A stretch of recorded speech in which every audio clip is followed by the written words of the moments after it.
All right, we're doing the rotator cuff. I want to show these layers. So this is a very cool program.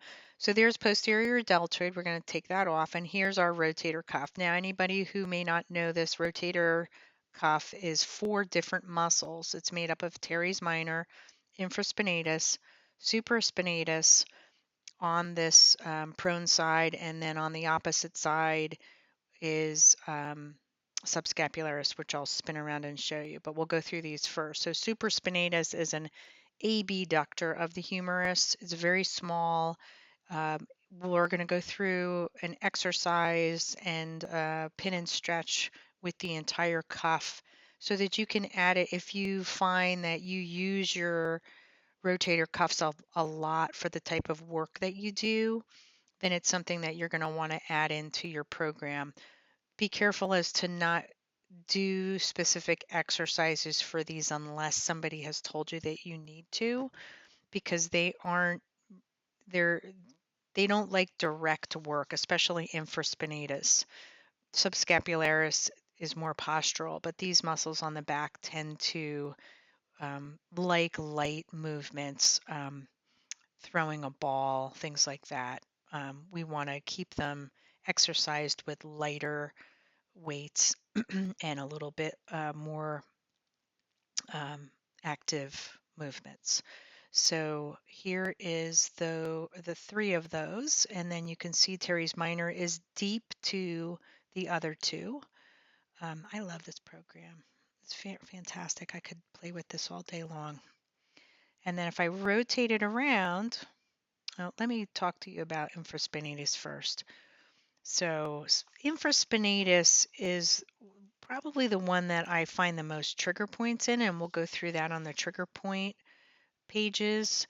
But the infraspinatus is a lateral rotator of the humerus, and I have a fantastic exercise. Years ago, I trained a semi-professional baseball player, and I got some great exercises from another trainer that was working with him at the time, and I held on to a few of them because I think they really are simple and effective, and there's only one that you really need to do to get all the muscles in the exercise. So we'll do that in a moment, and then we're going to look at teres minor, which is also a lateral rotator of the humerus. So these are muscles that are going to make that stop sign when you're riding a bike. Hey, you lift your arm into the stop sign position. That's their contracted position. So they're rotating the humerus, moving the hand backward behind you. And then if you were to make the left sign on either arm, obviously it's supposed to be done on the left side. Um, that's subscapularis. So let's show subscapularis, and there it is there. So, oops, I went too far. Alrighty, there we go. Kind of want to go just a little further with that. So this is one of my favorite muscles to work on because I'll go inward underneath the armpit into the um, shoulder blade area. And this muscle can get short really easy because people overwork their shoulder blades in a lot of different movements. And then this will get short and strained. So we want to really think a little bit about keeping those shoulder blades back because this will get trigger points in it very easily, and the trigger points can't go very far, so they tend to go outward into the arm and shoulder area. And this is your medial rotator of your humerus. And let's see if we can get a little bit of movement on here so we can see how that muscle moves inward. And that's fantastic. There's the muscle moving inward. Good. And let's go back. And we'll go to a different muscle. Woohoo! It's like you're on a ride. All right, we'll go to infraspinatus, and then there's infraspinatus moving backward. That's fantastic. And there it is. There's one of my movements. See that? I do something a little bit different, but it's very similar to that. That's called pouring out the can. Alrighty. And let's go and look at these other two quick while we're here. I'll spin around. Oh my goodness. I'm going to go right here. And there is your little teres minor, very similar to infraspinatus. And let's see if I can get supraspinatus up top here.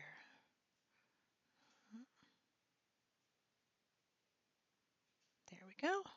And this is going to be a lifting movement. Good. All right. So let's move on to the trigger points.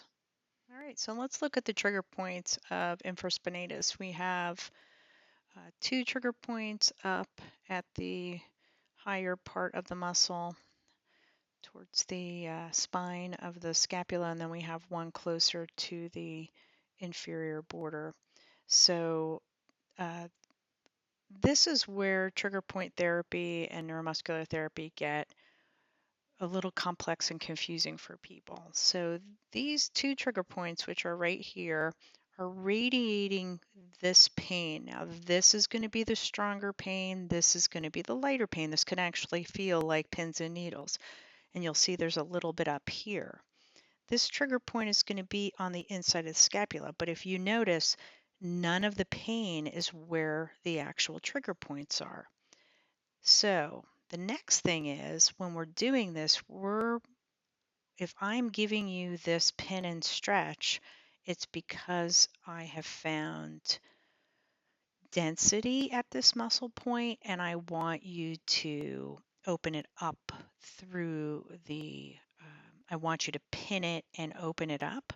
However, when you do this movement, if you feel these trigger points, you have to think of them as being eggs. I don't want you to work on these for a half an hour because it feels good, because you're going to really irritate them. So what you want to do is think of that 3 to 5 rule, and you can hold we're going to be using a ball underneath that muscle, and you're going to do the pin and stretch and do a 3 to 5 second hold and then relax it. And then we're going to do that again. And you're only going to do it 3 to 5 times, period. And that's it. And get rid of it. So this is like 3 to 5 minutes maximum, and you're done. And it may relieve a little bit of the trigger point, but the objective is to get the counter straining muscle to release, which is going to be the muscle that is on the other side of the body. Chances are it's going to be pec minor, could be subscapularis, could be a little bit of some of the front shoulder muscle. Could also be the opposite side of the neck that's counter straining it. So there could be multiple things going on. Chances are there's even more than that. So let's handle this like that, where you have very, very simple movements, and like any other exercise, you're doing this in a very uh, repetitive fashion with a count and a start and an end. And you're not sitting there leaning on it and rolling around on it. This is specifically a pin and stretch. I do not believe in rolling. I do not believe in people using balls and rollers to roll out muscles. You need to identify where the muscle is, and then you have to do the therapy for it. So I am showing you this muscle, and that is all you're going to be working on. All right, and with that said, you'll now see the video for the actual pin and stretch, which is proprioceptive neuromuscular facilitation, where you're going to contract and then you're going to relax and stretch into the pin. All right, we're going to do supraspinatus now. So here it is in that little fossa connecting over to that humeral head. and then we have 2 trigger points in it on this end, and we have one closer to the humeral head. So on this top one, we have, this can be pins and needles, this could be light irritation. This is where most of the irritation is going to be. And look how it goes down into the elbow. Never guess that that's where it's coming from, right? That's what the body does. It's like so amazing. This work is so amazing. I have loved what I have done since the day that I started doing this, because every day I go to work is absolutely a new day.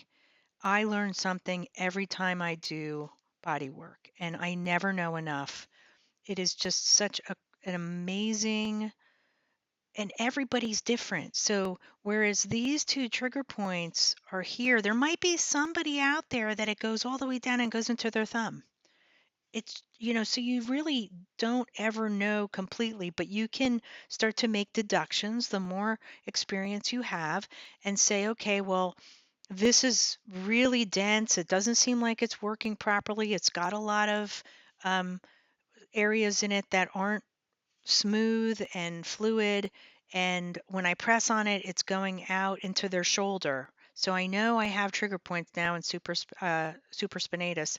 So, you know, but there's telling me that it's going down into their thumb as well. And there's nothing around here that really does that. So now I have, some other mental note going. I had a client 3 years ago that when I pressed here, it went into their thumb. And so now maybe somebody later on in your career comes through with the same thing, and you can help them a little easier. And this one is a little bit more direct, and it's a little harder to reach because it's underneath that AC joint.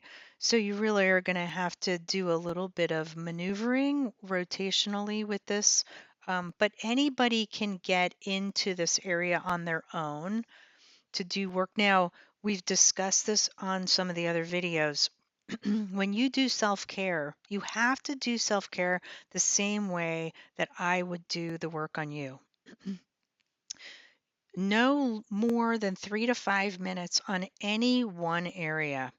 And when you're doing trigger point therapy and trying to relieve a trigger point, you're doing it 3 to 5 times. Keep that rule there. And in my world, I only do 3. I do 3 times, 3 compressions. I work in threes because 3 is my magical number. 5 times can sometimes irritate people. And I will tell you that if you stick by that rule, even though after the 3rd time you're still feeling it, let it go. Walk away. It will decrease in intensity, and throughout the day, it will eventually go away. And you're going to go, oh my gosh, I don't have that pain in my shoulder anymore, because you listened well and you did the proper technique on the muscle. If you keep irritating it, it's going to get worse. So remember, this is the nervous system that you're dealing with, and it has a mind of its own when it comes to when it's going to allow things to naturally happen. So don't overwork it. So you would go in to doing these this therapy, and if you were massaging it, you're just massaging it like we do with a shower reset 3 times. And then if you do 3 compressions, and rule of thumb with compressions, you can use 3 to 5 at the same time. Hold it for 3 to 5 seconds and relax. We've gone all the way up to 12 to try to get releases, but that's somebody who's trained in understanding when you feel that release. If you can't usually do that on your own very well. So just do 3 to 5 second releases and hold it. 1, 2, 3, and relax. And remember, this is triggered off because something else, somewhere else on your body is being a problem. So don't go crazy with it. All right, and now this is Terry's minor, Janet Travell, who I took some of this stuff from her book because there's nothing good anywhere. I can't find anything, so I had to take these pictures. So you can see what's behind it. I apologize for that, but it's really for just your education. So just ignore that. So this is Terry's minor. This is the $quarter muscle because the pain radiates like a $quarter, but it's not directly over the trigger point. It moves outward into the deltoid area a little bit. This muscle can harbor trigger points as well as infraspinatus does. Most of the trigger points I find are up in this area of the scapula, and it can get a little ropey because people have that shoulder blade protracted moving around the rib cage. So again, these are really important things to understand. Now, the library is going to be set up with in chunks. So I'm doing the rotator cuff together, and then I'll do the front of the leg and the back of the leg, and I'll put all of those muscles together. So you'll have to kind of look through it, but you can always send an email to me or comment on a post if you're confused, and I will help you out with that and try to direct you into the place where you can find something and or find somebody that is qualified to help you work on your own body. But if you can't do that and you're not able to for some reason, I certainly can direct you to the place where you would find that. All right, I promised you I would show you subscapularis. So here is your frozen shoulder muscle. I can't tell you how many people over my career have argued with me about this. And then I did the treatment and the argument stopped quite immediately. I have often said that I could do secret um, service interrogation on people with this treatment. It is quite intense, but it is absolutely necessary. These are your trigger points. Look at this muscle. This is inside your shoulder blade. Really, really, really important to get this muscle to be released when you're in a massage therapy session. And look at the pain. Nothing like where it is. It goes into tricep. It goes into the outside part of the deltoid. It goes into the wrist. It goes to the top of the shoulder. So normally when I press in this muscle and I get this trigger point, it goes right to here. Everyone's like, oh my God, I feel that in my top of my shoulder. That's the common place. It's like a little tingly, nervy type of pain. But more than likely, when it increases in intensity, it's going to go out here. And then what happens is it locks itself up and it disables the humerus from moving outwards. So that's where it gets to be a frozen shoulder. So the key point in this is if you fall on your arm, and I tell this to people all the time, immediately go to a massage therapist and ask them to release subscapularis. Because if you do immediately, you will save yourself a frozen shoulder for a long period of time. I tell everybody, however, more than likely you are going to get some type of shoulder issue in 3 months. The more you work on it prior to that 3 month period, the better it's going to be, the easier it's going to be to release at that moment. If you don't and you wait for that shoulder to become frozen, it's going to be very difficult to work on. So everybody that falls on their shoulders is going to have the same thing happen. Your age and your fitness is going to be the biggest uh, variable in the equation. So just think of that. Now, you can't go to a therapist for multiple reasons. I can You can do the exercises that I show you on here for manual release immediately and hope that that works well. There is you can go into the armpit a little bit deeper than I may do in the video where you go in with your thumb. So if people comment that they really would like to see that, I can do a little bit more of I can do something a bit more corrective of a series, but the exercises that we're doing on here are going to be strengthening and then pin and stretching with proprioceptive work.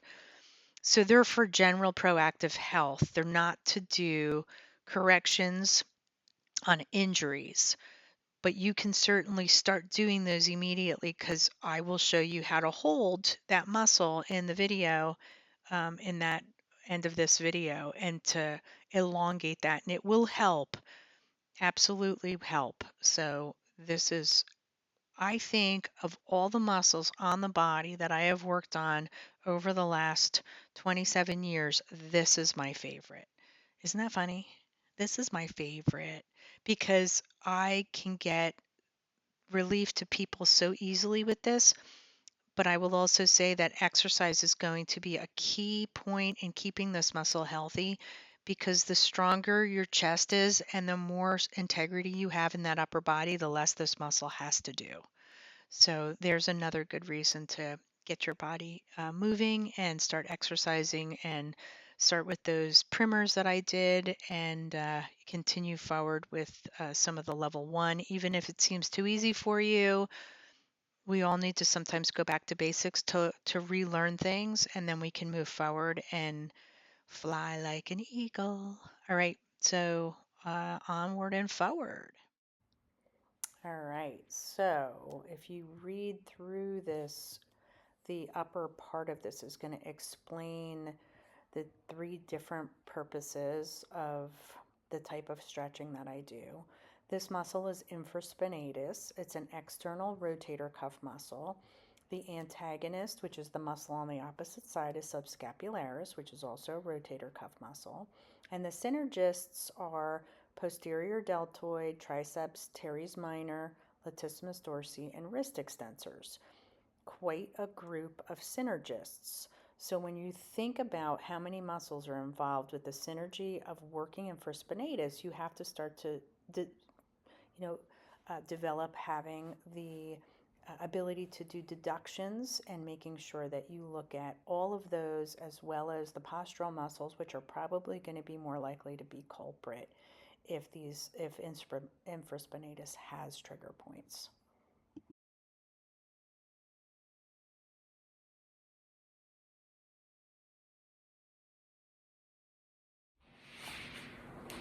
So I have a ball about this size.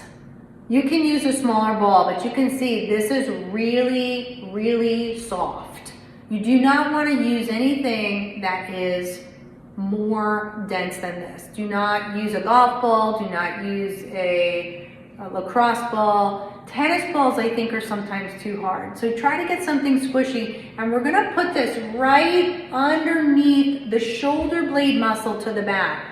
We're going to try to get a little bit of release out of infraspinatus. But here's the thing. Infraspinatus never works on its own. Unless you have a job where you're constantly moving like this backwards, maybe slot machines, you're not going to overuse infraspinatus by doing something. It's more than likely because you are short into the front and you have your arms are too, they've gotten weak, short, and tight, and that muscle is being counterstrained.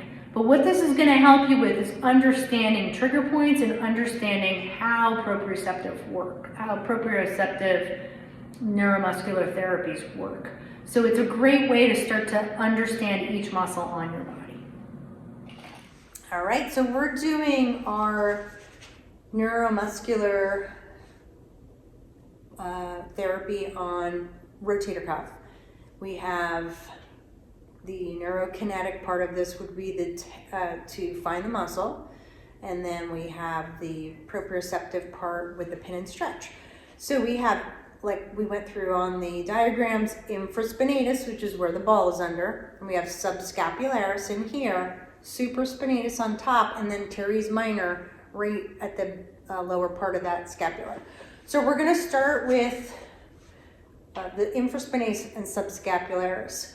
So you're going to move backward to start, and then you're going to find your armpit and stick your fingers into your armpit and then bring the arm back. So now the subscapularis is in a short position where your fingers are, and the infraspinatus on the other side is in a long position.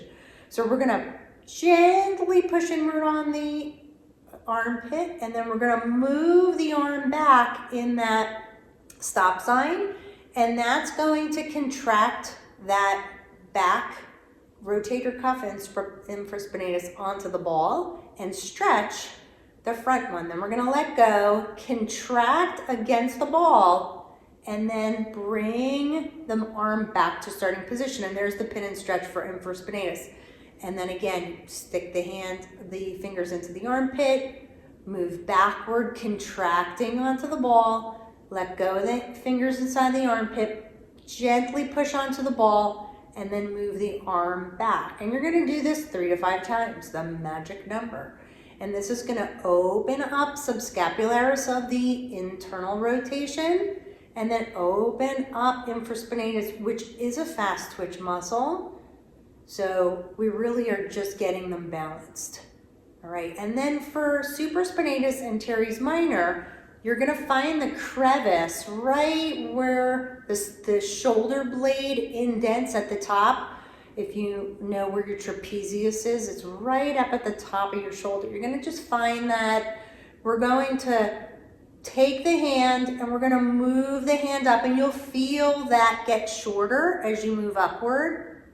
And then I should have had you move the ball just a little bit, because you need to move the ball just a little bit downward. But we're going to push into that shoulder blade, and we're going to draw the arm down as if we're taking the elbow down to the hip, and you'll feel that muscle start to lengthen. Then you'll let that muscle go, push gently into the ball, and lift the arm back up. So if you were doing a strength training exercise, this would be similar to a lat pull down.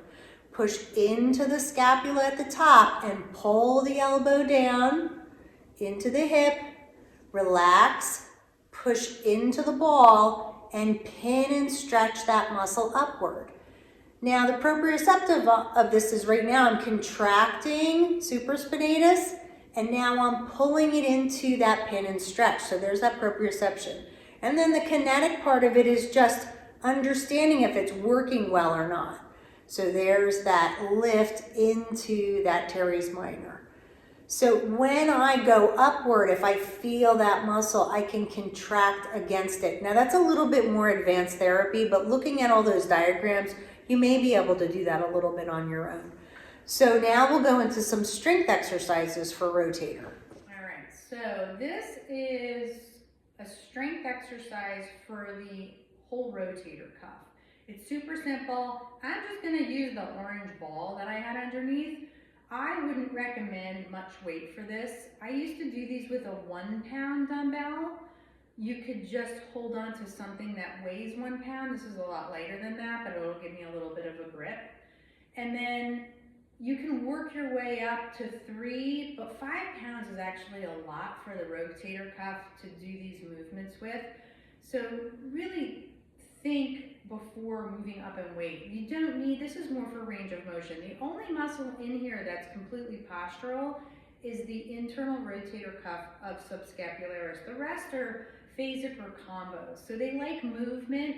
They like to throw balls, but as you see, when you throw a ball, if you move that shoulder too far forward and you shorten this up, you're going to end up with a lot of shoulder injuries. So when we throw the ball, we want to incorporate our pec major muscle with those long fibers that we did on the pec exercises that are a little lower fibers, rather than the shoulder blade coming forward. We want to come forward with the arm, and that's just a nice kinesiology tip. So with your thumb can be your gauge, and you're just going to start gently. Now my shoulder range of motion is pretty good, but not everybody. Some people have that upper back or the forward head, and they can't get their arms past this point, let alone up above their head. So do what you can do. Don't push yourself. It will start to get better as your posture gets better with all these exercises. So the thumb is in the hip, and right now we're internally rotated. So we're short on that subscapularis, that front shoulder muscle. And then we're gonna come up, and there's our supraspinatus lifting. And then we're going to rotate, and there's infraspinatus externally rotating. And then we're going to come up again, and there's supraspinatus again. And then we're going to go and move downward. There's teres minor. And then we're going to rotate inward, and there's subscapularis, and pull all the way down, and there's teres minor again. I love this exercise. It is bar none, simple and effective. I did this with the baseball player I worked with, and it's really wonderful. Now you notice that I keep my elbow out of it. I want the rotator cuff to work and not triceps to get involved with it. I want triceps to be just synergistic in there and elongating. I'll give you a mistake that I see right here. I'll see people do this. And there's bicep shortening, triceps elongating. So really make sure you work through your shoulder. Now, more likely than not, most people that I work with don't have good shoulder range of motion when they move upward above the shoulder point. So if you get to here and you rotate, and then that's as far as you can go without bending the elbow, that's it. And if you need to hold this part of the waist just to center yourself, go ahead and do that, because that can stabilize you a little bit where you may start to move your rib cage in there. So you can do that as well. But this is a great exercise to just keep that rotator cuff healthy. Again, 3 to 5. That's it. And you notice I'm moving fairly slow with these because these are new. But if you want to, when you start getting really good range of motion, you can go up 1, 1, 2, down. That's how you would do it, because we're going up and then moving up, and then right when we rotate, there's our subscapularis. We want to go nice and slow into that. But the other 3 can handle a little bit of speed, and then slow 1, 2. And that'll help keep the load into the right muscles and keep the activity into the right muscles. There you go, rotator cuff.